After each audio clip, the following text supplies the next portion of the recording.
Good day, everyone. Today, I want to talk about relative estimation in Agile. We'll cover patterns and anti-patterns around relative estimation. It's also a lot of times referred to as story points estimation, pretty much the same concept. Let's have a look at what we want to cover today in the contents that I've prepared for you. So first we look at applying relative estimation using an example. We'll cover an example that I'm sure most of you have come across and deep dive into how relative estimation works in that context. We learn about the recommended patterns and use cases. And finally, we look at some of the anti-patterns and misconceptions that are there around relative estimation and story points especially. So what is this example that we want to talk about? Imagine you are throwing a party and you are tasked with preparing a fruit salad. Now, in that fruit, you're given a fruit basket, and in that fruit basket, you have a variety of fruits, bananas, apples, oranges, pears, mangoes, you name it. So there's variety, and obviously from each type you may have multiple. So multiple bananas, apples, whatever, and you are tasked with estimating how long it will take to prepare this fruit salad. You have to obviously cut, peel, and dress them. And you are basically asked, how long does it take? Have a think about it, process it before we move on to the next slide. So the problem that we are trying to address here is how do we go about estimating the time it takes to cut and peel bananas, apples, oranges, pineapples, etc. The key concept here is that peeling and cutting bananas and apples and oranges and pineapples is not going to take the same amount of time, right? Some of them are more difficult, some of them are easier to cut and peel. So we want to rely on this principle, this concept, which is the nature of pretty much everything we do. And we want to introduce the concept of fruit points. Now, if a banana, a lot of you may think bananas are probably the simplest of all in terms of cutting and peeling. Obviously, something like a mango or a pineapple is way more difficult than a banana. So here, what we're going to do is we're going to take this simplest of jobs, which is peeling and cutting a banana, and we want to call it one fruit point. Now, this is just an arbitrary choice, right? We could call it 5 fruit points, or we could grab any other fruit that we are comfortable with and call that a 1 fruit point or a 5 fruit point or a 10 fruit point. Doesn't matter, right? So you grab one of those and you basically use it as the benchmark. And in this case, because bananas are considered the simplest, we want to go with that 1 fruit point. Then we go, okay, what is the relative difficulty of peeling and cutting an apple compared to a banana? And if you think, for example, it's 3 times more difficult, then you would estimate an apple as 3 fruit points. And same with oranges and other types of fruits.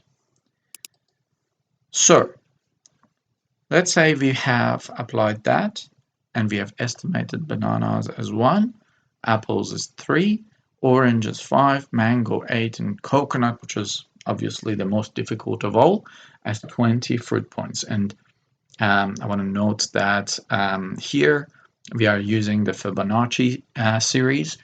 If you want to know more about the Fibonacci series and why we sort of use it in an agile context, I will be posting more videos in this topic. But for now, Fibonacci, and those are the numbers that we are going for.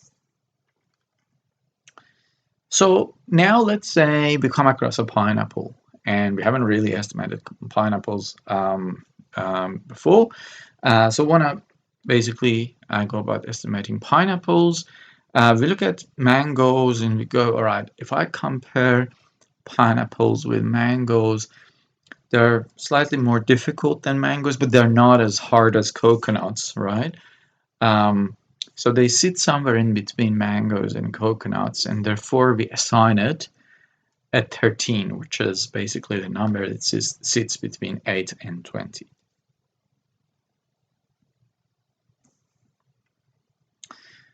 Now, let's introduce the concept of time boxes or iterations, also known as sprints, that most agile teams rely on. Let's introduce an iteration of 5 minutes. Now, again, this is completely arbitrary. It could be 5 minutes, it could be 10 minutes, it could be 3 minutes, doesn't matter. In this case, we are assuming our time boxes or iterations are 5 minutes. How do we know how many fruit points we can deliver in one iteration? Think about it. We haven't done fruit salads before. If you have done fruit salads before, you can rely on your experience. You know how long it takes you to peel and cut certain types of fruits, and you probably have some knowledge and potentially some, basically what we refer to as historical data. Um, but on the other side of the coin is when you haven't done that before, right? So you don't have any historical data. It's the first time you're preparing a fruit salad, especially in this time-boxed context. And let's say we go, okay, let me do it once, and let me make an assumption. Let me, for example, pick apples and go, I'll cut and peel apples and I'll see how many of them I can do in 5 minutes. As it turns out, you manage to do 5 apples in 5 minutes. And therefore, having estimated apples as 3 fruit points, your velocity is 15 fruit points. Now, this concept of velocity is very important in Agile. And again, I will post other videos to sort of deep dive into the concept of velocity and things like planning poker and stuff like that. But for the sake of this example, we have basically gone through one iteration in this case, and it turns out that we can deliver 15 fruit points worth of cutting and peeling, right? So we go with that assumption, and now we start sizing the whole basket of fruits. So if we take a step back, we have been given this basket of fruits. Let's say in that basket we have 5 apples, 6 oranges, etc., etc. Apples we estimated as 3 fruit points, so the total fruit points for apples is 15. 6 oranges is 30 fruit points, and we keep estimating it like that. And then we simply sum up all those fruit points, and it turns out to be 117 fruit points. This is the size of our basket, right? So we have been given a basket, and this is the size of our basket. Our velocity was 15 points, as we calculated before.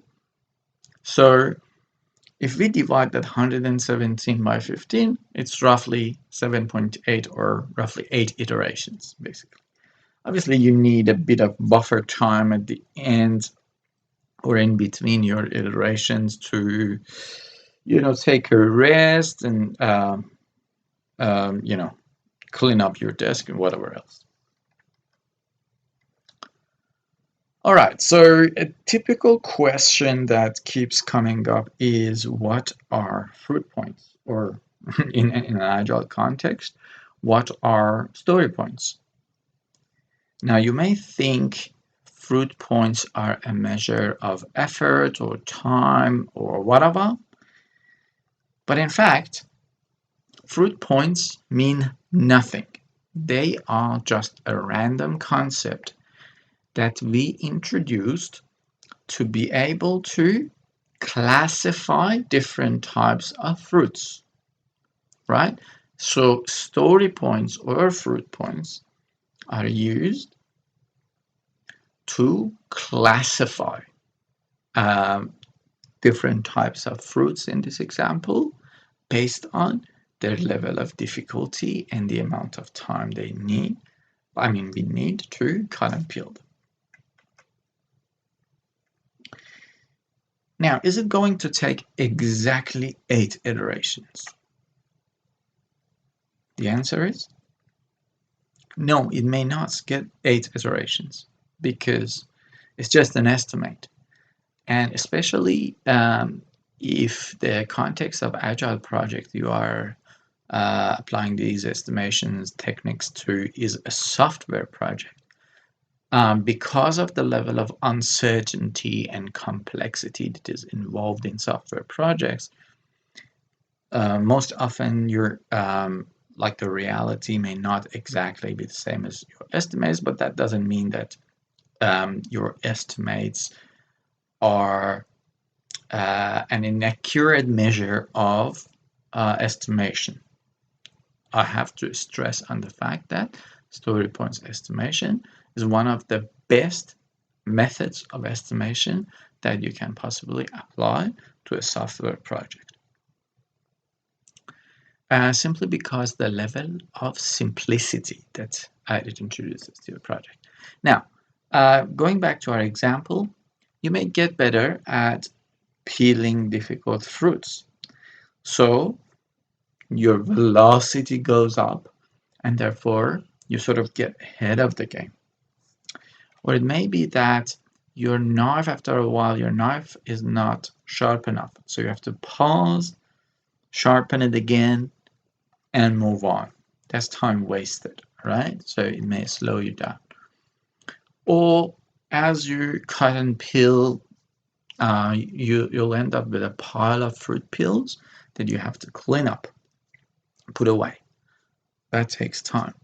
So you lose some time and it will slow you down. Or you may simply get tired and end up, taking a break. So the bottom line is, it may not take exactly 8 iterations, but it's going to be fairly close to reality. And it's as good as any other estimation technique. Now, we have learned how to estimate the amount of time we need to cut and peel that basket of fruit that was given to us. It ended up being 8 iterations of 5 minutes, roughly 40 minutes. Now, second job, you may be given a different basket of fruits, different variety, right, and different size. What do we do? Well, we can apply the same concepts that we learned and start asking, okay, what is the size of this new basket compared to the basket that I just finished? Is it bigger or smaller? What are the varieties of fruits that are in this new basket? Is it like most of the fruits that are in there are simple fruits like bananas, apples, and oranges? Or is it like there are a lot of difficult fruits in there, such as in this case, watermelons, which are, by the way, new. We didn't have them in the previous one. Or, for example, carrots. Um, so difficulty, complexity, variety, and size All these are factors that we consider, and we can simply compare to the previous one and go, all right, this one is slightly bigger and this is slightly smaller. And here we can, sort of apply the concept of t-shirt sizing, which is typically done when we're talking about baskets of fruits, not individual fruits. Now, to apply the agile terminology to this example, fruits are like a metaphor for those stories, right? Or a proxy for those stories. And the basket of fruits could be interpreted as the epics, features, or releases that you come across in an agile project. Um, and typically, the way agile projects are run, you may have epics, then features, then stories, or you may some teams go features, epic, stories. There's also the concept of releases, which may incorporate a number of epics or features. Those are the baskets, and the stories are the individual fruits. Now we learned about the practice and concepts of estimation. This is very important to fully understand because a lot of people who do agile training don't have an in-depth understanding of relative estimation, and therefore they struggle to actually apply it. And then they introduce these anti-patterns. In a lot of projects, I have seen people trying to convert story points into some unit of time, like days or hours or whatever, or vice versa.